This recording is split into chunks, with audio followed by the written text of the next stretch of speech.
ఇక కొండా సురేఖ కేటీఆర్ మీద సంచలన ఆరోపణలు చేశారు. సమంత నాగజతనే విడిపోవడానికి కేటీఆర్ పెట్టిన కండిషనే కారణమన్నారు. ఎన్ కన్వెన్షన్ కూల్చివేయకుండా ఉండాలి అంటే సమంతను తన దగ్గరికి పంపించవలసిందిగా డిమాండ్ పెట్టారు అంటూ కూడా సంచలన ఆరోపణలు చేశారు. ఇదే అంశానికి సంబంధించి మనతో పాటు మాట్లాడడానికి ఫోన్ లైన్లో మనకి బీఆర్ఎస్ నేత బొమ్మిర రామూర్తి గారు మనకు అందుబాటులో ఉన్నారు.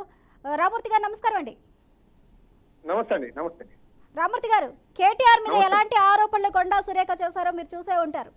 కేటీఆర్ పెట్టిన కండిషన్ వల్లే సమంత, నాగచైతన్య, అలాగే రకుల్ ప్రీత్ ఇలా అనేక మంది హీరోయిన్ల జీవితాలు నాశనమయ్యాయంటూ కూడా ఆమె సంచలన ఆరోపణలు చేశారు. మరి దానికి సంబంధించి మీరు ఏమంటారు? నిజంగా చాలా దుర్మార్గమైన వ్యాఖ్యలు, దీన్ని తీవ్రంగా ఖండిస్తున్నాం.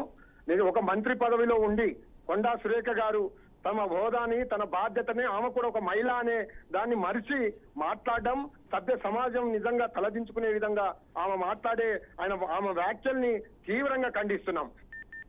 కల్వ సుజాత గారు బాగా మాట్లాడింది, మహిళలకు గౌరవపడుతున్నారు. ఆమె కదా ఒకప్పుడు బీఆర్ఎస్ పార్టీ ఎమ్మెల్యేలకు చీరలు పంపుతామని, ఇగో మీరు గాజులు వేసుకొని చీరలు కట్టుకొని మీరు ఇళ్లలో కూకోండి అని ఎమ్మెల్యేలకు పంపినామో ఆమె మాట్లాడుతుంది మహిళల గురించి మాట్లాడే నైతిక హక్కు కూడా వీళ్ళకు లేదు. కేసీఆర్ గారు చీరలు ఇస్తే ఈ రోజు బతుకమ్మ చీరలు కూడా గతిలేవు.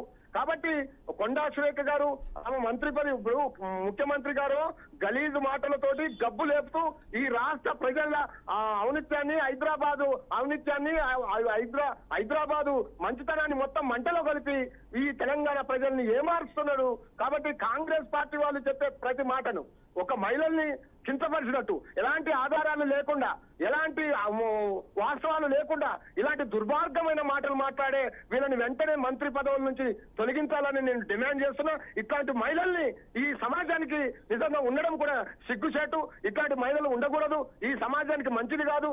నిజంగా వాళ్ళ జీవితాలు ఏం కావాలా? నువ్వు ఇష్టం వచ్చినట్టు మాట్లాడి, ఒక మంత్రి పదవిలో ఉండి నువ్వు ఇష్టం వచ్చినట్టు మాట్లాడితే మహిళలు ఏం కావాలా? నువ్వు ఇష్టం వచ్చినట్టు ఎలాంటి ప్రూఫ్ లేకుండా, ఎలాంటి వాస్తవాలు లేకుండా ఒక పెద్ద నాయకుడిపై, ఈ రాష్ట్రాన్ని సాధించిన కేసీఆర్ గారి ఒక కొడుకుపై ఒక మంత్రిగా చేసి ఈ దేశంలోనే ఒక గ్లోబల్ నాయకుడిగా ఉన్న కేటీఆర్ గారి మీద నువ్వు ఇష్టం వచ్చినట్టు మాట్లాడుతున్నావు. ఖబర్దార్, ఖచ్చితంగా నీ పార్టీ అయిపోతుంది, నీ పని అయిపోతుంది, మీ మంత్రి పదవులు పోతాయి. ఖచ్చితంగా ఇంతకు ముందే మా కేటీఆర్ గారు లీగల్ నోటీసు పంపించారు. మళ్ళీ ఖచ్చితంగా డిఫమేషన్ సూట్ ఖచ్చితంగా వేస్తాం, మీద చర్యలు తీసుకుంటామని ఈ సందర్భంగా మీ ద్వారా బీఆర్కే న్యూస్ సందర్భంగా ప్రజలకు కూడా ఈ సందర్భంగా తెలియజేస్తున్నాను. అయితే రామూర్తి గారు, గతంలో కూడా ఫోన్ ట్యాపింగ్ అంశంలో కూడా సమంత, నాగచైతన్యకి సంబంధించి విడిపోవడానికి కారణమే, దాంట్లో సంబంధించి కాస్త ఎవిడెన్స్ అనేది ఉంది అంటూ కూడా కాంగ్రెస్ నేతలు చేసిన పరిస్థితి మనం చూస్తూ ఉన్నాం. మరి ఆ ఎవిడెన్స్ ఏదైనా బేస్ చేసుకుని ఈ మాటలు మాట్లాడి ఉంటారా, లేకపోతే కేవలం ఇవి కల్పితాలు కావాలని చేసిన వ్యాఖ్యలు అనుకోవచ్చా?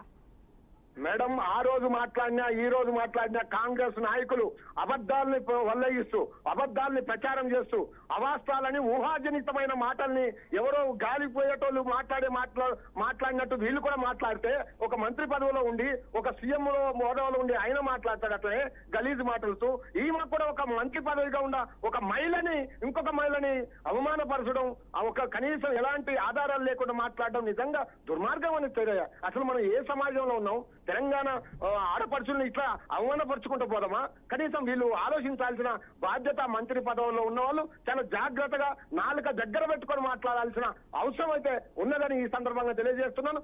ఆ రోజైనా ఈ రోజైనా మీరు ఆధారాలు ఉంటే, మీ దగ్గర ఏమైనా ప్రూఫ్ ఉంటే బయట పెట్టండి అని కేటీఆర్ గారు అన్నారు. మాకు ఎలాంటి డ్రగ్స్ తోటి అలవాటు లేదు అన్నాను. మా ఎంపికలు కూడా ఇస్తాను, మీరు పరీక్ష చేసుకోండి అని కేటీఆర్ గారు దమ్మున్న నాయకుడిగా చెప్పాడు. వీళ్ళకు బుద్ధి రావడం లేదు. ఇంకా నోరు జారి ఒక సభ్య సమాజం తలదించుకునే దగ్గర, మహిళలు తలదించుకునే విధంగా అటుపక్క ఒక మంచి హోదాలో ఉన్న వాళ్ళని బయటికి గుంజడం, ఇది చాలా దుర్మార్గమైన చర్య. దీన్ని బీఆర్ఎస్ పార్టీ తీవ్రంగా ఖండిస్తుందని ఈ సందర్భంగా తెలియజేస్తున్నాను. అదేవిధంగా రామూర్తి గారు, కాంగ్రెస్ పార్టీ కూడా ప్రశ్నిస్తూనే ఉంది. మరి సీతక్క పైన, అలాగే కొండా సురేఖ మీద కూడా గతంలో కేటీఆర్ కావాలని సోషల్ మీడియా వేదికగా ట్రోల్స్ చేయించారు. మరి అప్పుడేమైంది? ఆడపిల్లల గురించి మాట్లాడేటప్పుడు, మహిళల గురించి మాట్లాడేటప్పుడు ట్రోల్స్ చేయించినప్పుడు నైతిక హక్కు మీకుందా, ప్రశ్నించే నైతిక మీకు హక్కు ఉందా అంటూ కూడా చెప్తూ ఉన్నారు. మరి దాన్ని ఏ విధంగా చూడొచ్చు అంటారు? మేము ఏమంటున్నాం, ఎవరో మాట్లాడింది ఎవరో ట్రోల్ చేస్తే అది బీఆర్ఎస్ పార్టీ మీద నెపం పెట్టడం, కేటీఆర్ గారి మీద జరగడం. కేటీఆర్ గారు ఒక మాట బస్సులలో మీరు ఏమైనా చేసుకోండి, అవసరమైతే రికార్డ్ చేసుకోండి అని ఒక మాట తొల్లినందుకు పబ్లిక్ గా క్షమాపణ చెప్పాడు.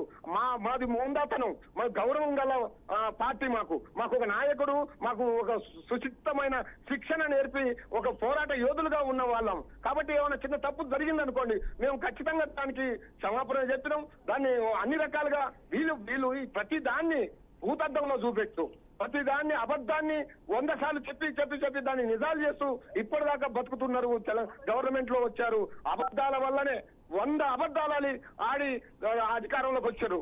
ఒక్కదాన్ని కూడా నాకు అర్థం దాటాలే. మహిళల మీద వీళ్ళు ఇంత మాట్లాడుతున్నారు కదా, ఒక్క మహిళకు కూడా 2500 ఇస్తానన్న ఈ దుర్మార్గులు ఇప్పటి వరకు ఒక్క రూపాయి కూడా ఆ మహిళా తల్లులకు ఇవ్వలేదు. ముసలి తల్లులు వృద్ధులు ఏడుస్తున్నారు, ఉమ్మేస్తున్నారు వీళ్ళ మీద.